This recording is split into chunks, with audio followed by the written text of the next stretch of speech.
తగిన చిక్కదనం కొరకు ఉపయోగిస్తారు. దీనిలో ఔషధ గుణాలు చాలా ఎక్కువగా ఉంటాయి. మీరు రోజువారీ ఆహారంలో దీనిని తీసుకుంటే మీ ఆరోగ్యానికి సహాయం చేస్తుంది. గోరుచిక్కుడు ఆరోగ్య ప్రయోజనాలు. గోరుచిక్కుడులో ఆశ్చర్యకర ఆరోగ్య ప్రయోజనాలు ఉన్నాయి.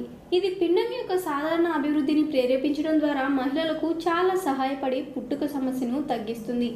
ఇది గర్భిణీ స్త్రీల కోసం ఒక ఉత్తమ ఆహారంగా ఉంది. గోరుచిక్కుడులో ఆరోగ్యకరమైన ఆరోగ్య ప్రయోజనాలు. దీనిలో క్యాలరీల కంటెంట్ తక్కువగా మరియు విటమిన్లు మరియు ఖనిజాలు సమృద్ధిగా ఉంటాయి. క్రమంగా క్యాలరీలు తగ్గడం ద్వారా అనవసరమైన బరువు తొలగింపుకు చాలా సహాయపడుతుంది. మీకు రక్తహీనత సమస్య ఉంటే రక్తహీనత వదిలించుకోవడం కొరకు ఉత్తమ చికిత్సలలో ఒకటిగా ఉన్నది. గోరుచిక్కుడులో ఆరోగ్యకర ఆరోగ్య ప్రయోజనాలు. శరీరం నుండి ఫ్రీ రాడికల్స్ చంపడం ద్వారా క్యాన్సర్ సంబంధిత సమస్యల నుండి మిమ్మల్ని దూరంగా ఉంచుతుంది. ఇది మీ రక్తంలో కొలెస్ట్రాల్ మొత్తాన్ని తగ్గించడానికి ఉపయోగపడే ఆహార